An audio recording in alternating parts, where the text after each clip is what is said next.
Welcome to vlog number 53, where we have Mr. Daniel Dufour. Hey, how's it going? Woo. So Daniel is a very, very close friend of mine, and right now we're in front of his place, his house in Texas, basically in Austin, Texas. Yeah. And I wanted to ask you a lot of questions, and I think some friends would be interested in what you have to say. Oh, well, I would hope so. Yeah. So, I guess first I kind of want to talk from a purely musical perspective. It's kind of fun to hold this. Just enjoying it. How did you? I'm curious. Like, what was your path in getting so good with music? Daniel is one of my favorite drummers. Period. It's really. Thanks. Like Very flattering. Yeah. No, really. He's masterful and creative and innovative and also a good person, which is very cool. So I'm just curious, like, what was your path? Because you have a lot of a lot of the tradition thing happening, but also a lot of different things. And we talked briefly about a book you're starting to write in regards to drums, and I'm curious, like, if you could share even just a little bit, of some of the concept, or even one or two that you're willing to share right now. Sure. In your process. Yeah. So, one of the biggest things is, I play drum set for a living. Particularly in the jazz idiom. Very lucky to be able to do that down here in Austin, and it's a real joy, and I get to play with some great humans. Yeah. But I got my undergrad degree in percussion.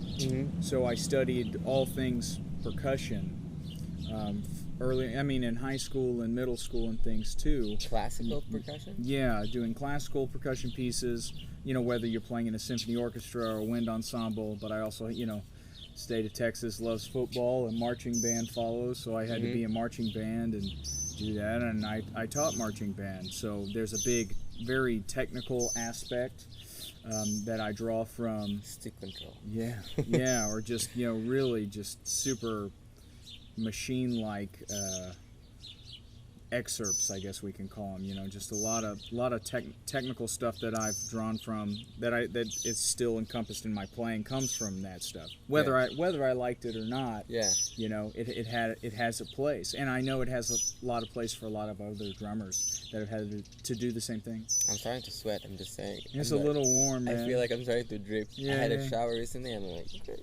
yeah. This is not helpful. Yeah. Okay, sorry, go ahead. Texas summer, man. Yes. And we're in the shade. That's the best part, Yeah. Anytime Austin or someone that's not from Austin comes here and I think I want to move here, it's like you need to show up like right now and see if this this is worth your time. Because if it is, then yeah, go ahead. It doesn't bother me, but I want people to come to my shows, so the more the merrier. But so marching percussion, orchestral percussion. And then, modern, like percussion, solo, and chamber music, where, in my undergrad, I played this piece for Venezuelan maracas and a backing track tape that was basically this music in South America that was put through all these filters and was like super. It was really out, and the score was like all graphic notation. Okay. So I learned some very big, which I can't even do anymore, and I'm sure I didn't even do it well, but back in the day I had to learn some basic like Venezuelan maraca stuff, which was super heavy, and it's just like some of the most amazing stuff I've ever seen. And then like you'd look at this score, and you'd basically try to make these sounds that were a part of the score. Yeah. Basically. So like I would do something like that, or I would play, Bach cello suites on the marimba, or I would play John Cage chamber music. I would play a percussion chamber piece where I was making bird call sounds, and that was it, and that was the whole piece. Uh-huh. So it's like I'm drawing from, and especially where I got my undergrad, which is Sam Houston State, this town called Huntsville, Texas. There was a lot of availability to play in everything, and back then I didn't know exactly what I wanted to do. So it's like, well, I can go here, The teachers are very amazing, and they're great, great people, and I can play in everything and see what I want to do. Yeah. And then, I was playing in the jazz band at the school and doing all that. And I'd always been a drum set player, but I really gravitated towards jazz music. And then the older I get, someone from my undergrad, I did a clinic there recently, and they asked me, what's because they see like, oh, this guy's a drum set player, but it's not a jazz degree there yet to what I know. And they asked, hey, so what's your opinion on like learning all this stuff, like learning to play all these other instruments since you're just doing this full time? And I said, do it. Absolutely. Like you have to do it because it's all relatable. Even learning how to do like a thumb roll on a tambourine, or like learning how to play the triangle just so sweetly for that one triangle note where if you miss it, it's all over. You had one job, which is terrifying, by the way. The one note stuff scares me the most. I'd rather play all this stuff and be burning and playing all this crazy. But when it's just one note, it's the most terrifying thing for me in the world. I remember I used to study some classical guitar. I mean, I studied also classical composition, but before, when I was studying classical guitar, I mean, I didn't play a lot of shows. I mean, it was mainly for myself, but I accompanied a few people in recitals a few times, and I did play a few occasions. And it was always so much more stressful than playing jazz. Oh yeah, it was like, oh no. yeah. I mean, I broke some marimba mallets and xylophone mallets in my day, practicing some stuff that maybe I wasn't into, or maybe I thought I wanted to be an orchestral percussionist, and I did this regimen and practicing a certain excerpt, and after a couple hours I still couldn't play it and just threw them against the wall and they broke. I mean, casually threw them against the wall. And then I go, hey, you know what? I don't think this is for me. I don't think this is, Wait, I want to go back. So, okay, so we're talking. No, it's cool. So basically, we're talking about having a wider influence and taking elements from other styles of music, like you're saying classical music, and again being open to different idioms and incorporating that sound and these concepts and regiments or whatever you want to refer it like to jazz and to improvised music. And okay, so this is one element that is general, but even going deeper and more specific, like how, and I understand that, like, okay, so now tell me more. I want to hear more in more specification, because this is this is cool, but then there is still a very big gap between how you got that good from doing that, and Sure. So, and I kind of remember. So a lot of it has to do with time. I mean, and it's not because I'm a drummer. I think a lot of players that play the music that we play today, like in terms of improvised music with time, like some of the most breakthrough things, in my opinion, from what I've seen, have come through rhythm first, being the most primary. So wait, I want to pause this, Ivan. So you just made a differentiation between two important words, time and rhythm. Oh, yeah, and I totally agree with you, and I had this conversation with quite a few drummers. Can you just tell me how you feel about these two words, and then continue talking about what you were going to say? Well, I think they're most definitely related, but they can be different depending on the situation, I would think. I mean, thinking about this on the fly now, it's like, well, time, when we think time, we think consistency. Something is consistent, whether it's the pulse, whether it's, and I also consider time relating to like stylization a little bit, just like, not that it necessarily just means consistency, but there is consistency. There's something that is always occurring, that when it's going to happen, and then the rhythm falling into the time and I guess maybe that ties in with stylization too, is like, because you don't necessarily have to play a rhythm in time. You can play it out of time. I mean, you can play it in terms of against a pulse. But just, that's a little bit almost a philosophical question, but I mean, in order for there to be a rhythm, it has to be in some sort of time format. Sure. We need to understand some pulse, even if it's a very slow pulse. Right. Because we need to relate it to a certain place in time. Well, yeah, that's true. But then it also like it makes me think about things like classical pieces I've played where it's like it was something like a snare drum solo and there's a fermata over 3/16 notes. Mm-hmm. You know, but it's like it's not that there's a fermata over each 16th note, but it's like do you play it da da da, or do you play it da da da, or do you play it? But then again, it should be in reference to probably what is happening musically too, right? And or what's happening with the piece in general, or you know, rhythm to me is about, you know, stating something. It's a clear idea in time and space. Yeah. So and just to give an example, like we could say if a bass player is playing slightly on top, that's a time thing because it's in a repeated thing in time. Yeah. And he could play dotted quarters or half notes or quarter notes or whatever it is, and that would be the rhythm as an example. Yeah, exactly. Just to clarify that for our friends. I love these conversations, man, because even if it's like, regardless of like you realize you were talking BS or something, or you didn't realize, it's just like I love the journey of like talking through these things. It's like the journey is more important than the end result, because you're like winding around trying to figure out like exactly what you mean. Yeah. Which is like this whole music in general. It's like anything I play is like, am I trying to mean exactly what I want to say? Yeah, a lot of people say that, but like, you know, even if it's like depending on your mood, you know, like being in a weird mood, and it's like, is, you know, trying to relate that to your instrument, but is that a good thing or is that a bad thing or whatever? Yeah. I know I'm kind of like jumping around a little bit, but it randomly made me think about that too. No, it's a good question. Yeah. And I think, I mean, music and what we're trying to do is a reflection of ideas, emotions, and they could be connected to what we feel in the moment, or they could be connected to what we're trying to express in a more kind of general way. But wait, I want to go back. So we're saying rhythm and time, and reconnecting your past experiences in classical music to jazz right now, right? So tell me more. Yeah. So about all that, well, you know, one of the, you know, the biggest thing with like playing, let's just say, I don't want to, you know, there's the jazz idiom, and then let's just call the rest the non-jazz idiom, you know, just not jazz. Not jazz. There's jazz, you know, because a lot of that stuff in orchestral music or classical music also deal with gesture.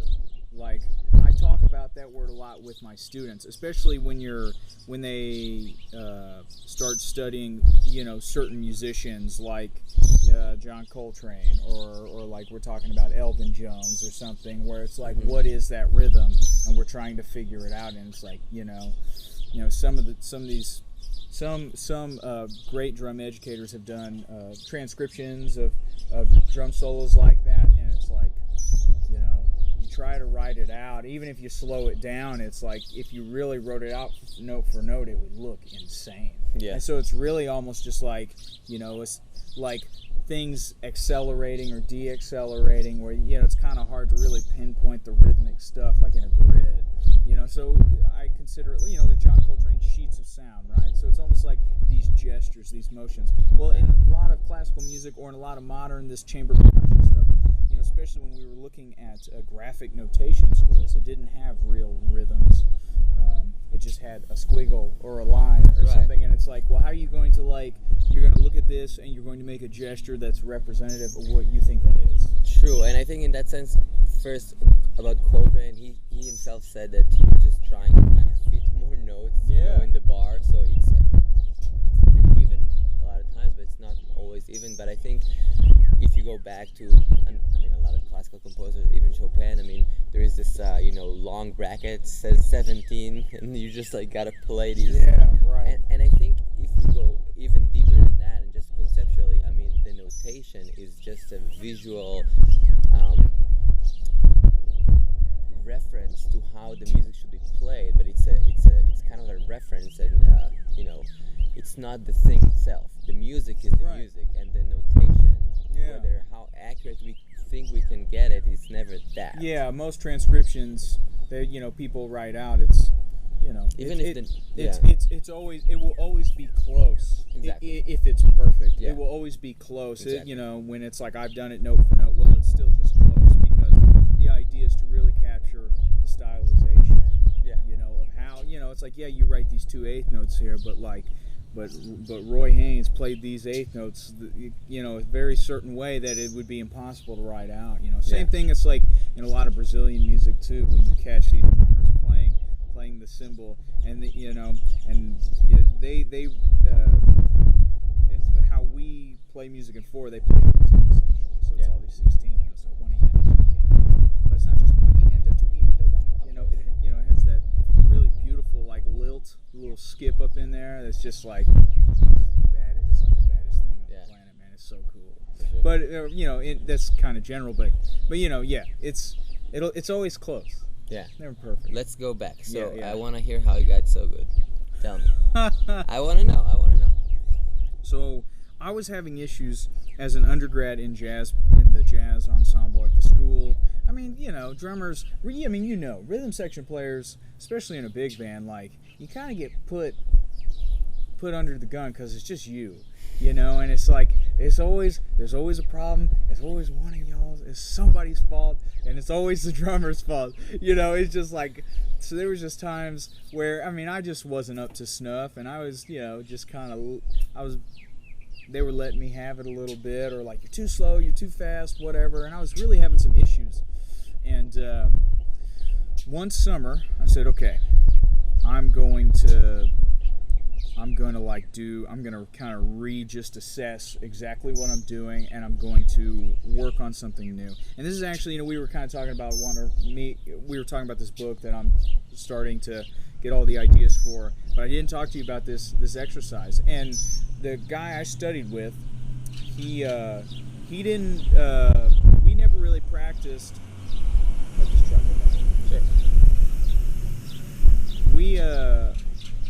We never really practiced feathering the bass drum, and it's not that it wasn't a bad thing, it was just something like, in terms of technical facility and how to get around the kit and understanding the language, which feathering the bass drum is a big part, where he had studied, it wasn't stressed very much. So I was like, I've never done that.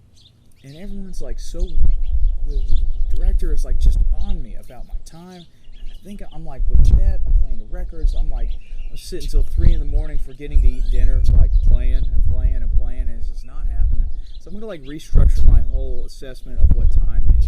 And it's like, in theory, in terms of the consistency of the quarter note, I'm only playing it right now with my cymbal, my ride cymbal, my right hand. I said, well, I saw the Jazz Heaven video series, like Ralph Peterson was on one, and he's like talking about feathering the bass drum, and he drops a feather on a snare drum. He's like, it should sound like that. I said, okay. So I got a pretty hard felt beater. I got a coated bass drum head, wide open, where I could hear anything and everything. Yeah. And so basically, I put the metronome at a very slow tempo. What's a very slow tempo? 50. I did it 50. At least for me at the time, it was like very difficult. Great. And so I would I would play time with my right hand, play the hi-hat on 2 and 4. When you say time, quarter notes, or just like time? Both. Okay. Because at first I would try to do the skip beat and realize I couldn't get my bass drum soft enough. Because the thing with feathering is that it's felt, not heard, and that you're able to feather the bass drum and be able to play stuff that sticks out eventually. Like an 8th note or something. Being able to come in and out within reason, within the tempo too. You should have that availability. But I didn't want to like practice any accompanimental figures with my bass drum. Yeah. I just wanted to feather it, and it's like I'm going to have half of my body play the quarter note, and I was being able to do it, and it was very difficult. I tried to add in the snare drum, my bass drum would pick up, or especially at 50, man, things were not locking in. It was very thick, like very just disconnected, and like not together.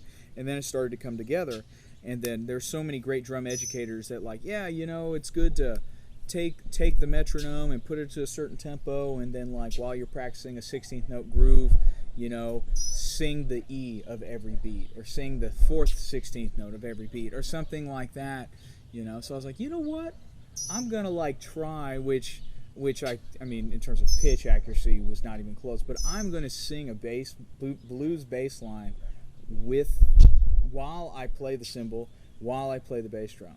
So like I have like my voice and half my body like really adhering to everything around that time. And then all of a sudden, of course, when I started singing, it all just like fell apart.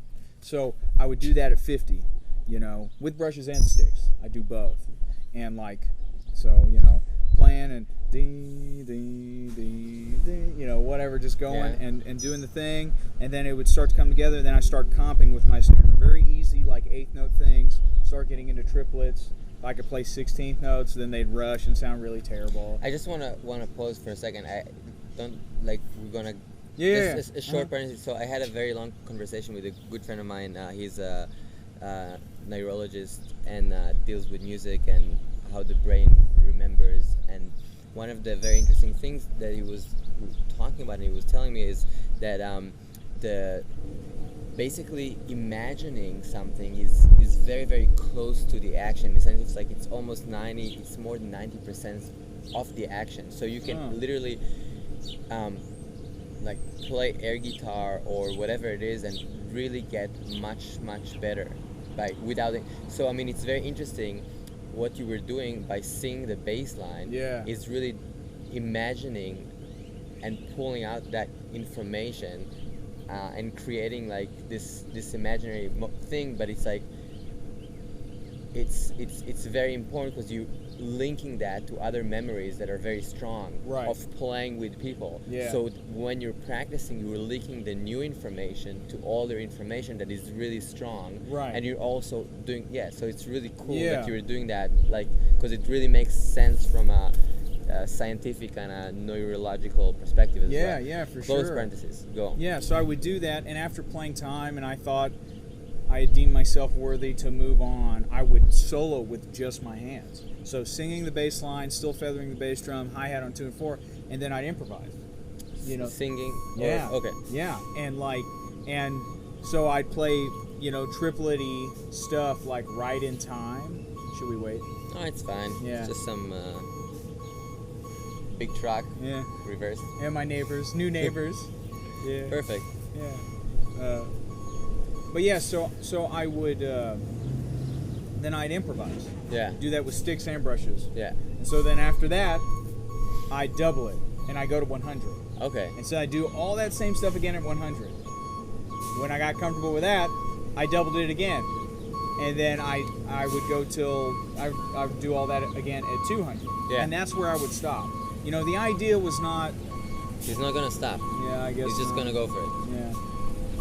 The idea was not to, go through every single tempo scheme, but it was like, another thing too, it's like, let's truly find out metronomically double time, going double, and so going in and out and trying all these things. And then I did it for the first time nonstop, and then like, I was like, okay, I should get some water or something. And then like 3 hours had passed by, and I didn't mean to practice that long, and I was like, whoa, okay, but I was really into it at the time. So for one whole summer, I did that just about every day.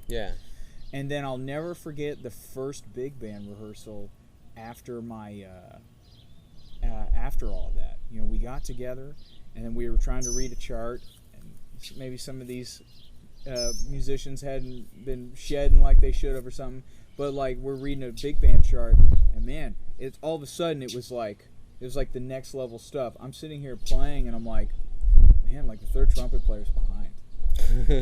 Like all of a sudden really I could hear these things. Like it made a whole lot of sense. It's like, yo, man, what's going on with like second bone? Like what's going on with this? It's like, the saxophones are like rushing that, things I had never really paid attention to, it's all of a sudden I could pay attention to these things further. And it was, and honestly, in terms of that exercise, I haven't done that in a long time. Every now and then I pick a random tempo and I try to do it, as just a remembrance of trying to, because now like I feather the bass drum, and now it's really become part of my playing in swing, where it's like, I'm really like trying to feel the beat within myself, but also try to set up something that feels really good to the bass player. And in my opinion, feathering the bass drum really helps out. Yeah. I would say, I mean, even if you're not practicing that consciously, I mean, just yesterday you played 4 gigs, I mean, in one day. I mean, you play probably, I assume, more than 10 gigs at least a week. On average, right now, yeah. Probably more. Yeah. So, I mean, that's just, it's, that's a lot. Yeah. So, I mean, that's a lot of hours of playing and different style of music and demanding charts and learning music. So, yeah. Yeah, I'm sure you're... Yeah, it was nice to sleep in this morning. I needed it really badly. Mm-hmm. But yeah, so that's, so thinking about that, and all of a sudden I started putting things together like, well, I can play swing or I can do these things, but I bettered my time, and then it's like, okay, so everything is kind of, for me, everything is kind of centered around time and playing rhythms inside the time the way I want to. And then you kind of realize like how you're, like what right then and there is like I started being myself on the instrument instead of thinking like, oh, I got to play like this drummer, I got to play like this drummer. That was also another problem. Mm-hmm. Is like letting go, like too much regurgitation of like transcriptions and stuff, and not enough of like, who are you? Even when you're playing just these quarter notes with the brush on this ballad, like who are you? And so I started just being myself, and man, 9 times out of 10. It worked out in my favor. And so then it was like, well, who am I? What am I, how am I playing things? And how can I elevate those further? And that's what I realized with that exercise basically was the beginning to that. And how I'm thinking about, putting together for this new book idea are ideas. It's like, it's not about like, oh, you need to do necessarily this exercise and put it on the bandstand. It's more like you can do, X, Y, and Z, and then in theory, because it's all what I want to work on is the subconscious. It's like, because we're improvising, right? Even if it's like we're playing, jazz, rock, or fusion or something, there's an improvisational element. And 9 times out of 10, it's like for people that are learning this, they're too worried about playing the right thing, and when something goes wrong, they stop. They don't know how to get out of it. Mm-hmm. So like with my students, I'm teaching them like, yo, it's gonna happen. And the idea with these exercises is that you're going to be able to like get up and get out of it and turn it into a really beautiful moment. Right. Which is some of my favorite moments in recordings and concerts. When it gets weird. For sure. I think the recovery time is very important thing to talk about, because I think everybody gets lost. Everybody fucks up. The form, everybody makes mistakes. Everybody, no exceptions. Yeah. And the only question is, what's your recovery time? So how long does it take you to be like, okay, what's going on? Listening to the bass, listening to the drums, understanding where's the form, where's whatever needs to happen, and then being like, okay, he's there, I'm here, let's adjust this, being super clear. I mean, there's this interview with Brad from, I think, the late 90s or early 2000s, that someone asked him something of that nature, if they ever get lost, because it obviously feels like they never get lost. Right. And he's like, yeah, we all get lost sometimes, but he said, but it's never the 3 of us at the same time, so they can always recover quickly. He's like, I'm lost, okay, oh, Larry, okay, got it, okay, so it's fast, and I think that's the key. And like you're saying, it will, and it leads oftentimes in recording to really, really cool stuff. Right. The only question is how they solve it. Well, and it's always like, for me, when things are, it's like you can you have this like almost sixth sense sometimes. Like if you're really inside the rhythm and the time, and you're really being conscious and cautious about the rhythm, it's like I can start feeling it pull apart. It's like, not, because 9 times out of 10, it's never just going to be like, all of a sudden it's just like weird. It usually, I mean, knock on wood, it usually doesn't happen that way. It starts to kind of just unravel a little bit, and it's just like things getting a little wider. Someone plays something, and maybe like I might play an idea that's maybe an odd rhythm or like a quarter note triplet or something, and then all of a sudden they heard it in a different way, and things just start like shifting and unraveling, and so you can kind of like start to hear that, and it's like, whoa, how are we gonna do this? Looking at the bass player, and we're like hopefully like being very like together and like, oh, let's go. But if it flips, I mean, you know, it flips. Right, shit happens. Yeah, I mean, what are you gonna do? I mean, there's so many great recordings that do things like that. Of course. And it's just like, and some of them sometimes are really blatant, but the take was too amazing. Like, the solos were great. The vibe was there. And it was it doesn't matter. I mean, it matters, but like, of course, when it's that high level, you know. Yeah, there is this,